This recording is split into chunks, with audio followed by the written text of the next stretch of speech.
Reserve bank ने alternative investment funds में निवेश करने वाले बैंकों और एनबीएफसी सहित रिजर्व बैंक के अधीन आने वाले संस्थानों पर सख्ती के बाद अब थोड़ी रियायत का ऐलान किया है। क्या है ये रियायतें, समझते हैं अपने वरिष्ठ सहयोगी ब्रजेश कुमार से।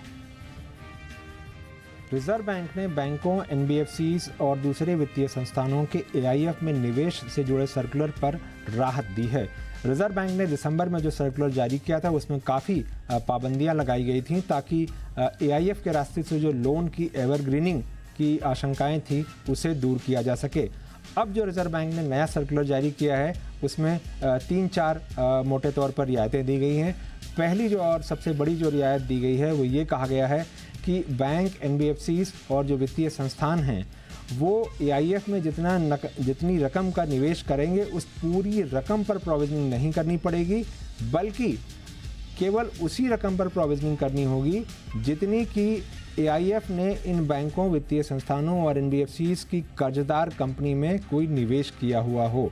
दूसरी जो राहत की बात कही गई है वो ये कहा गया है कि अगर किसी एआईएफ ने किसी बैंक, एनबीएफसी या वित्तीय संस्थान की कर्जदार कंपनी में बतौर इक्विटी निवेश किया है तो बैंक, एनबीएफसीज ऐसे एआईएफ में निवेश कर सकेंगे। तीसरी बात जो कही गई है वो ये कहा गया है कि सबऑर्डिनेट यूनिट वाली स्कीम में जो नियम लाया गया था कि पूरी रकम का कैपिटल में से डिडक्शन होगा, वो अब केवल टीयर 1 और टीयर 2 कैपिटल जो होते हैं उसमें से डिडक्शन होगा और बराबर मात्रा में होगा।